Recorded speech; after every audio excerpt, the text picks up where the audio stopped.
बिस्मिल्लाहिर्रहमानिर्रहीम, अस्सलाम वालेकुम, सत श्री अकाल, नमस्ते, जी आया नू।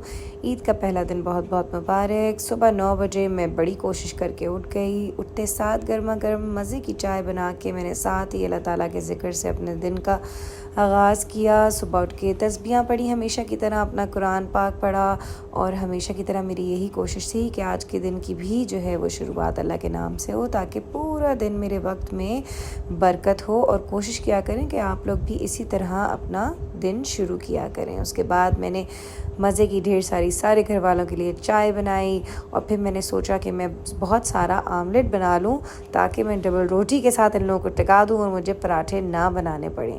इसके बाद मैंने बच्चों को जगाया और ये रही बच्चों की सोती हुई शक्लें, आप लोग देख सकते हैं। बच्चों की हालतें कुछ ठीक करने के बाद हमने पढ़ी जनाब कुर्बानी की दुआ और घर से निकलने की तैयारी की। हमने सोचा सुबह ही सुबह हम लोग अपने 5 बकरे जो हैं वो ज़िबा कर देते हैं ताकि गोश्त वोश्त बनेगा, सिमटेगा, सब कुछ होगा, थैलियाँ बनेंगी तो काफ़ी टाइम लग जाएगा। और फिर शाम को हमने अपने जेठ के घर दावत पे भी जाना था, तो सुबह बस हमने जो है वो जल्दी जल्दी नाश्ता करके तैयारी पकड़ी और कुर्बानी की दुआ हम सब ने साथ पढ़ी। सुहेल बहुत ज़्यादा पर्टिकुलर हैं छोटी छोटी इन चीज़ों को लेके कि भाई कुर्बानी की दुआ क्या होनी चाहिए और पढ़ के ही हमने कुर्बानी करनी है। इसी तरह ज़िंदगी के बाकी मामलात में भी हम लोग बहुत ज़्यादा कंसंट्रेट करते हैं और पर्टिकुलर रहते हैं कि हमने इन चीज़ों पे अमल करना है।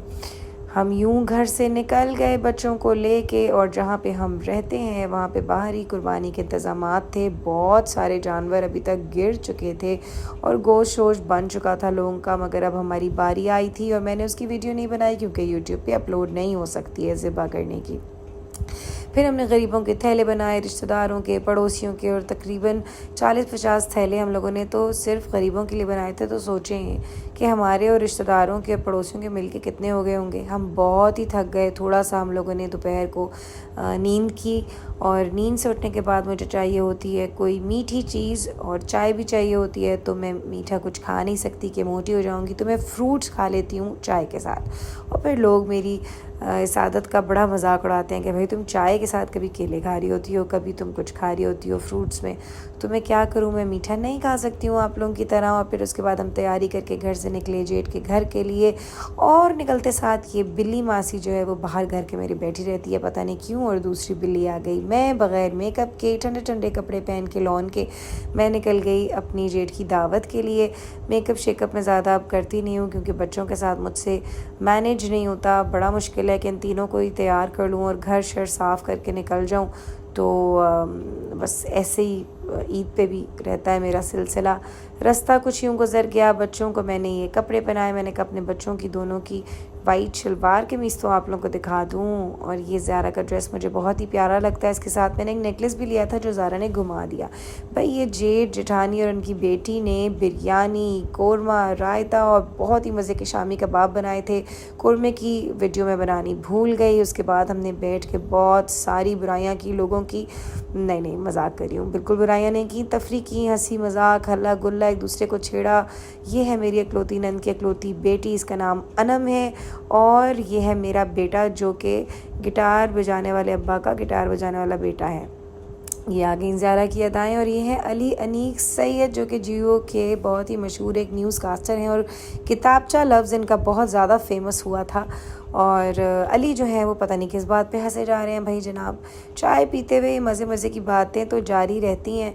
उसके बाद बहुत थके हुए थे हम लोग, ज़ाहिर है बच्चों छच्चों का भी साथ था, अली की भी ड्यूटी थी, रात को न्यूज़ कास्टिंग थी जियो पे। तो हम सब 11 बजे तक घर से निकल गए और अली जनाब जो है वो फरमाने लगे कि ममानी जान अब आप आंटी लगने लगी हैं, आप ये पुशअप्स लगाएं और पतली हो जाएं, वापस पहले की तरह हीरोइन बन जाएं। अब इसको कोई बंदा क्या बताए कि 3 बच्चों के साथ जो है वो दोबारा से हीरोइन बनना मुश्किल ही नहीं नामुमकिन हो गया है। इशारों में नामुमकिन तो आपने मेरा देख ही लिया होगा। और ये अनम ने हाँ में हाँ मिलाई और हम दोनों ने ताली मारी और बहुत ही मज़ा आता है। इस तरीके की बातें शातें तो होती रहती हैं।